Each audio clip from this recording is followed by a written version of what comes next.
ராஜலட்சுமி சிவகாமி கிட்ட சொல்றாங்க. நல்ல நாளா முகூர்த்த நாளான்னு கேட்டு குறிச்சிரு. அத்தை, நான் ஏற்கனவே கேட்டுட்டேன். அடுத்த வாரம் வெள்ளிக்கிழமை வச்சுக்கலான்னு சொல்லிட்டாரு. ராஜசேகர் சொல்றாரு, நாளு ரொம்ப கம்மியா இருக்கு சிவகாமி, அதுக்குள்ள பத்திரிக்கையெல்லாம் வச்சிட முடியுமா? ஏப்பா சேகரு, அவளா அலைய போறா? ராஜேந்திரன் இருக்கான், கார்த்தி இருக்கான், இவ வீட்ல இருந்து எல்லா ஏற்பாடையும் பாத்துக்கட்டும். அதே நமக்கு போதுமே. சிவகாமி, அடுத்த வெள்ளிக்கிழமையா சொன்ன? ஆமாங்க அம்மா, வியாழக்கிழமை அந்த கொச்சின்ல மீட்டிங் இருக்குன்னு சொன்னேனே, அதுக்கு கூட கலந்துக்கிறதுக்கு யூஎஸ்ஏல இருந்து வர்றாங்கன்னு சொன்னேன்லம்மா. ஐயையோ, மறந்துட்டேன்ப்பா. வியாழக்கிழமை தானே மீட்டிங்கு. நம்ம வியாழக்கிழமை நைட்டு ஃப்ளைட்டை பிடிச்சி வீட்டுக்கு வந்துடலாம்.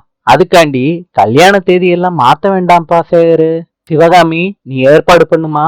அத்தை, பரிசம் போடுறதுன்னு நிறைய ஃபார்மாலிட்டிஸ்லாம் இருக்கே, அதுக்கு நீங்க இருக்க வேண்டாமா? ராஜசேகர் சொல்றாரு, சிவகாமி, அந்த குடும்பத்துக்கு சமமா நான் பரிசத்தட்ட மாத்திக்கணுமா?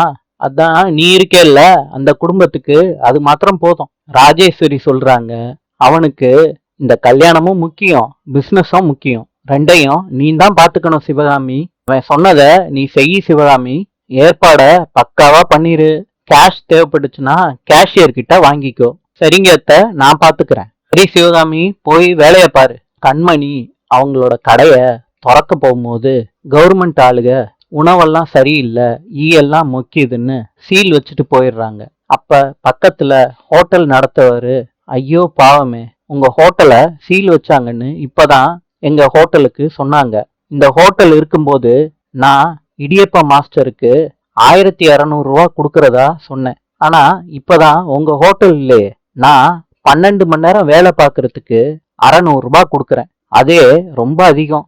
இருந்தாலும் உங்களோட நிலைமை கருதி நான் உங்களுக்கு கொடுக்கறேன். அதுக்கு கண்மணி சொல்றாங்க, நீங்க பாவம் பார்த்தெல்லாம் தர வேணாம். யாரும் ஹோட்டலை நம்பி இல்ல, ஹோட்டல் மாஸ்டரை நம்பி தான் இருக்காங்க. நான் எப்படி இருந்தாலும் இந்த ஹோட்டலை நடத்திடுவேன். இத நீங்க ஒரு சவாலாவே எடுத்துக்கோங்க அப்படின்னு சொல்லிட்டு வீட்டுக்கு போயிடுறாங்க. வீட்டுல போய் எல்லா விஷயத்தையும் சொல்றாங்க. அவங்க அம்மா பதறி போறாங்க. பரவாயில்ல, இருந்துட்டு போட்டோம், இப்ப உன் கல்யாணம் தான் முக்கியம், இந்த இதெல்லாம் நாங்க பாத்துக்கிறோம். அப்பப்ப பணங்காசு வரும் போகும், அதுக்கெல்லாம் ஃபீல் பண்ணிக்கிட்டு இருக்க கூடாது, நாங்க பாத்துக்கிறோம் கண்மணி அப்படின்னு சொல்றாங்க.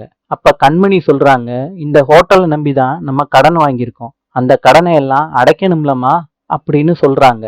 அதுக்கு கண்மணியோட அம்மா சொல்றாங்க, நாங்க பாத்துக்கிறோம், நீ கவலைப்படாத, கல்யாணத்துக்கு மாத்திரம் நீ ரெடியாகு. சரசு, கண்மணியோட கல்யாணத்துக்கு நம்ம எங்கேயாவது கடனை வாங்கி நகைய செஞ்சிடணும், அப்பதான் நமக்கு கொஞ்சம் மரியாதையா இருக்கும். சரசம் சரின்னு சொல்லிடுறாங்க. ராஜசேகர் வீட்டுல அன்போட தங்கச்சிய பாக்குறதுக்கு தங்கச்சியோட ஹஸ்பண்டு திருட்டுத்தனமா வீட்டுக்குள்ள வர்றாரு. இந்த சத்தம் கேட்டு பொண்ணு முழிச்சிடுறாங்க. பொண்ணை சமாதானப்படுத்தி அம்மா தூங்க வைக்கிறாங்க. அன்போட தங்கச்சி புருஷன் வீட்டுக்குள்ள வர்றாங்க. அப்ப அவங்க கிட்ட சொல்றாங்க, நம்ம கண்மணி கூட பேசுனால நமக்கு தெளிவு கிடைச்சிருக்கு, கண்மணி எப்படி இருந்தாலும் நம்ம 2 பேரையும் சேர்த்து வச்சிருவான்னு 2 பேரும் பேசிக்கிறாங்க. அதுக்கப்புறம் யாருக்கும் தெரியாம அன்போட தங்கச்சி புருஷன் வீட்டை விட்டு வெளியே போயிடுறாரு. நாளை சந்திப்போம்.